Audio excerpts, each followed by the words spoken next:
Licenciado, compañeros, muy buenos días. En esta oportunidad hablaremos sobre la norma internacional de contabilidad número 21, efectos de las variaciones en la tasa de cambio de la moneda extranjera. Somos el equipo de 2, acompáñennos a verla. Esta norma tiene como objetivos prescribir cómo se incorporan en los estados financieros de una entidad las transacciones en moneda extranjera y los negocios en el extranjero y cómo convertir los estados financieros a la moneda de presentación elegida. Alcances. Al contabilizar las transacciones y los saldos en moneda extranjera, salvo las transacciones y saldos con los derivados que estén dentro del alcance de la NIF 9. Al convertir los estados de resultados, la situación financiera de los negocios en el extranjero que se incluyan en los estados financieros de la empresa, ya sean por consolidación o por método de participación. También tiene el alcance de convertir los estados de resultados y la situación financiera de la empresa a una moneda de presentación. Definiciones. Dentro de la NIF nos menciona dos tipos de tasa de cambio. Una tasa de cambio de cierre, la que está presente al final del periodo sobre el que se informa. Una tasa de cambio al contado, la cual es utilizada en las transacciones de entrega inmediata. Moneda al extranjero o divisa, cualquiera distinta a la moneda funcional de la entidad. Moneda funcional, la del entorno económico principal en donde opera la entidad. De presentación, la que se encuentra establecida en los estados financieros. Diferencia cambiaria, la cual surge al convertir varias unidades monetarias con varias tasas de cambio. Valor razonable, el valor por el cual se puede hacer un intercambio de un activo o cancelar un pasivo. Negocio en el extranjero. El negocio en el extranjero es una subsidiaria asociada al negocio conjunto o la sucursal de la entidad en un país o con una moneda diferente. Grupo es una controladora más las subsidiarias. Partidas monetarias. Activos y pasivos que se van a recibir o pagar mediante una cantidad fija o determinable de una unidad monetaria. Desarrollo de las definiciones. Factores para determinar la moneda funcional. Para la entidad, la moneda. Los factores son los precios de venta de bienes y servicios, el país que determina los precios, los costos materiales y producción, los fondos que financian las actividades, los importes cobrados por actividades de explotación. Estos no se cambian a menos que se produzca un cambio en las transacciones, sucesos o condiciones. Para el negocio en el extranjero también se analiza si las actividades son de extensión de la entidad o son autónomas, las proporciones de las transacciones del negocio con entidad alta o baja, la afectación directa de los flujos de efectivo del negocio de la entidad y las disposiciones de estos al ser remitidos. Si los flujos de efectivo del negocio lo hacen autosostenible. También hablaremos de los factores que pueden suministrar evidencia acerca de la moneda funcional de una entidad, los cuales son la moneda en la cual se generan los fondos de las actividades y de los financiamientos. Esto es lo que corresponde a los instrumentos de deuda y patrimonio emitidos. También tenemos la moneda en que se mantienen los importes cobrados por las actividades de operación. Siguiendo con la presentación, tenemos la inversión neta en un negocio en el extranjero. Una entidad puede tener una partida monetaria, dinero que ha de cobrar o pagar al negocio en el extranjero. Si la liquidación de esa partida, es decir, el hecho de consumar esta obligación o compromiso, no está contemplado ni es probable que se produzca en un futuro muy cercano. La partida forma parte de la inversión neta de la entidad de ese negocio en el extranjero y se contabiliza de acuerdo a lo que se establece esta norma en los párrafos 32 y 33. Más adelante se dará a conocer. Tenemos aquí, por ejemplo, los préstamos, las cuentas por cobrar, las cuentas por pagar a largo plazo. En esta no incluyen las cuentas deudores y acreedores comerciales, de acuerdo a lo que se especifica esta norma. Ahora tenemos las partidas monetarias y las no monetarias. Ahora nos preguntamos, ¿qué son las partidas monetarias? Son unidades monetarias mantenidas en efectivo. Es el derecho a recibir o obligación de entregar una cantidad fija o determinables unidades monetarias, como por ejemplo, pensiones y beneficios a empleados, provisiones que se liquidan en efectivo, los contratos para recibir o entregar un número variable de instrumentos de patrimonios propios de la entidad. Ahora, la partida no monetaria es la ausencia de un derecho a recibir u obligación de entregar una cantidad fija o determinable de unidades monetarias. Por ejemplo, la plusvalía, activos intangibles, inventarios, propiedades, planta y equipo. Vamos a hablar un poco del resumen del enfoque requerida por esta norma. Esto lo encontramos a partir del párrafo 17. Bueno, ahí vamos a encontrar que el enfoque de la norma principalmente es determinar la moneda funcional y la conversión de las partidas en moneda extranjera a la moneda funcional.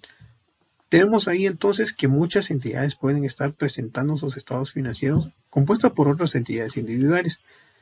Cuando aparecen los grupos de sociedades, algunas entidades pueden o no ser miembro de un grupo o tal vez puedan tener inversiones en asociadas o acuerdos conjuntos. También pueden aparecer lo que son las sucursales.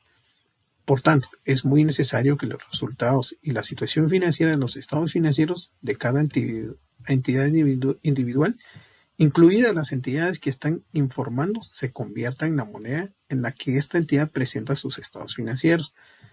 Por eso es muy importante tener en cuenta esta norma y estos aspectos que determinan la misma. También tenemos el reconocimiento inicial. Toda transacción en moneda extranjera se registrará en el momento de su reconocimiento inicial utilizando la moneda funcional, realizando a través de la tasa de cambio de contado, es decir, desde el momento que ocurre una transacción. Continuando con la presentación, información al final de los periodos posteriores sobre los que se informa. Al final de cada periodo sobre el que se informa, las partidas monetarias en moneda extranjera se convertirán, utilizando la tasa de cambio de cierre como numeral A. Las partidas no monetarias en moneda extranjera que se midan en términos de costo histórico se convertirán utilizando la tasa de cambio en la fecha de la transacción. Y como inciso C, las partidas no monetarias que se midan al valor razonable en una moneda extranjera se convertirán utilizando las tasas de cambio de la fecha en que se mide este valor razonable. Para determinar el importe en libros de una partida, se tendrán en cuenta, además, las otras normas que sean de aplicación. Tenemos como, por ejemplo, las propiedades planta y equipo que pueden ser medidas en términos de valor razonable o costo histórico. De acuerdo a la NIC 16, propiedad planta y equipo, con independencia de si se ha determinado el importe en libros utilizando el costo histórico o el valor razonable, siempre que dicho importe se haya establecido en moneda extranjera, se convertirá a la moneda funcional utilizando las reglas establecidas en la presente norma. Cuando se dispone de varios tipos de cambio, se utilizará aquel en el que pudieran ser liquidados los flujos futuros de efectivo representados por la transacción o el saldo considerado, si tales flujos hubieran ocurrido en la fecha de la medición.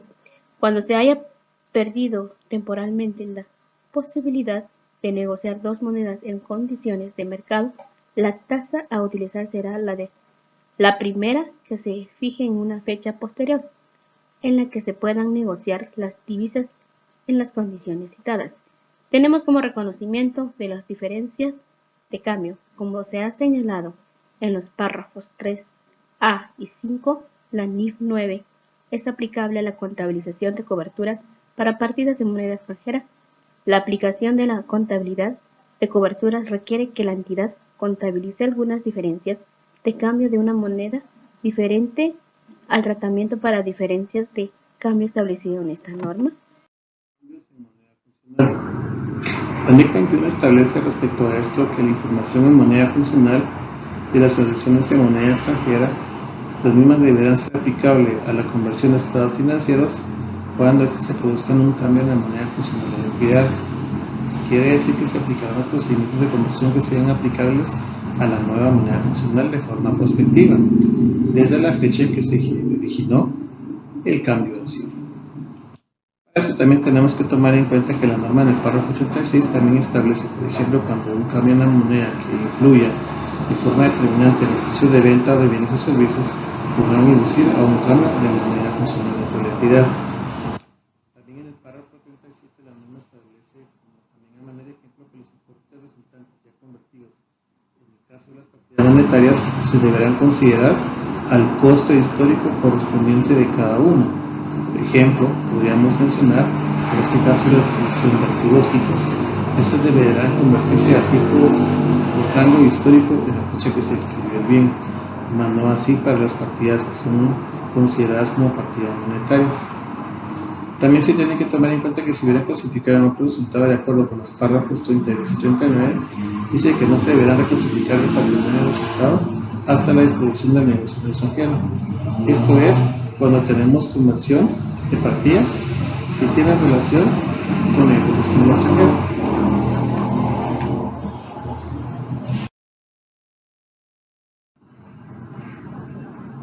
Los cambios en moneda funcional. Dice la norma que la moneda funcional se debe reflejar transacciones, sucesos y condiciones que sean relevantes.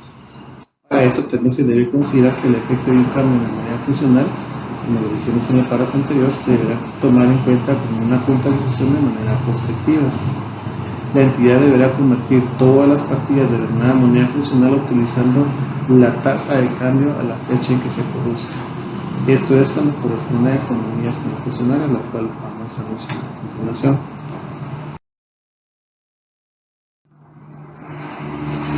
Continuando con la utilización de moneda distinta a la funcional, respecto a la conversión de monedas extranjeras, la ley 21 también nos hace una diferenciación entre una economía no inflacionaria y una economía inflacionaria. La economía no inflacionaria se refiere que los activos y pasivos se deberán convertir al tipo de cambio en la fecha del balance de cierre o a la fecha del balance de estados financieros. Los resultados en la fecha del tipo de cambio de transacción, esas diferencias se deberán fijar directamente en el cambio del patrimonio neto. Por otra parte, las economías inflacionarias, también la norma nos hace referencia a tres aspectos importantes. La primera, que dice que los resultados de inflación financiera, incluyendo las cifras comparativas correspondientes de una entidad en el caso de que se conviertan en moneda, deberán utilizarse las partidas de activos, pasivos y patrimonio neto, gastos e ingresos, convertidas al tipo de cambio del cierre que corresponda a la fecha de balance más reciente. Esta es la diferencia entre la economía inflacionaria y la inflacionaria. Que la inflacionaria se deberá convertir a la balanza más reciente, mientras que la economía no inflacionaria al tipo de cambio de cierre. También menciona en otro párrafo que se deberán exceptar cuando los bienes anteriores se han convertido utilizando la moneda de una economía inflacionaria, que nos lleva nuevamente a convertir el tipo de cambio a la fecha de cierre.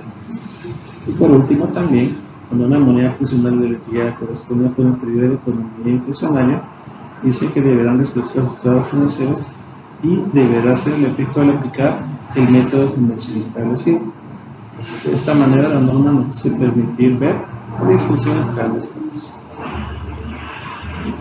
Siguiendo con dicha presentación, hablaremos sobre la conversión de un negocio en el extranjero.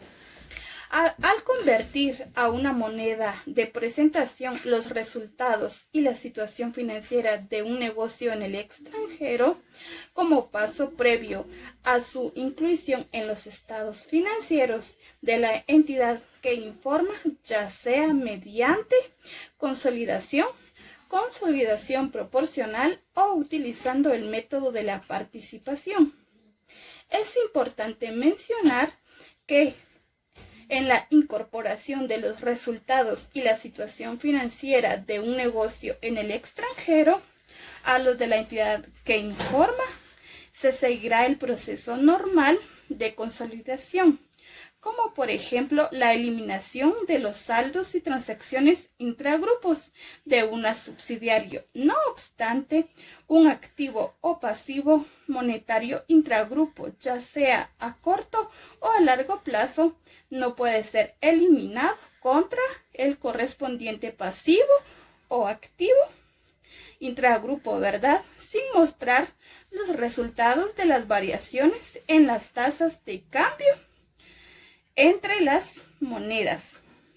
Bueno, tal sea el caso de los activos y pasivos del negocio en el extranjero, son convertibles a la tasa de cambio de la fecha de cierre del periodo sobre el que se informa del negocio en el extranjero. En el siguiente párrafo hablaremos sobre las disposiciones total o parcial de un negocio en el extranjero.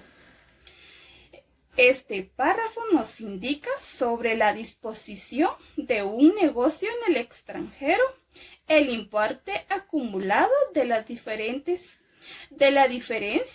de cambio relacionado con el negocio en el extranjero, los cuales son reconocidos en otro resultado integral y las acumuladas en un componente separado del patrimonio. Esto quiere decir que una entidad puede disponer de la totalidad o solo de una parte de su participación de un negocio en el extranjero mediante sea su venta, su liquidación o la devolución del capital aportado. Entonces, no quiere decir que sea únicamente todo, ¿verdad? Sino se puede disponer de un monto parcial en un negocio que se encuentra en el extranjero. Buenos días, compañeros, es un gusto saludarlos. Continuando con el tema, efectos impositivos de todas las diferencias de cambio. Acá la norma nos indica pues que las diferencias originadas por las transacciones realizadas en moneda extranjera, así como las diferencias por conversión de los resultados y la situación financiera a una moneda diferente, si esto tiene efectos impositivos, estos efectos impositivos se reconocerán aplicando la NIC 12 e impuestos a las ganancias. Y por último, la norma nos indica que debemos revelar la siguiente información. El importe de las diferencias de cambio reconocidas en el periodo. Por ejemplo, las diferencias de cambio originadas de liquidar transacciones en el periodo, es decir, las diferencias en la conversión de partidas monetarias. También debemos revelar las diferencias de cambio netas reconocidas en el otro resultado integral y acumuladas en un componente separado del patrimonio, así como una conciliación de los importes al principio y al final del periodo. Y aquí básicamente pues se revelan las diferencias surgidas en la conversión de partidas no monetarias, ¿verdad? También nos indica que si la moneda de presentación de los estados financieros es diferente a la funcional, la entidad debe manifestar las razones de este hecho, revelando la moneda funcional e indicando que los estados financieros son conforme a las NIF. Esto obviamente solo si cumple con todos los requerimientos de esta. De lo contrario, si no cumple, la entidad deberá identificar claramente esa información como información complementaria para distinguirla de la que cumple con las NIF. Y bajo este sentido también deberá revelar entonces la moneda en que se presenta la información complementaria, la moneda funcional de la entidad y el método de conversión utilizado. Y por último tenemos si una entidad cambió su moneda funcional, la entidad deberá revelar este hecho, las razones por las cuales la entidad cambió su moneda. En ese sentido, esto va de acuerdo a las necesidades propias de la entidad.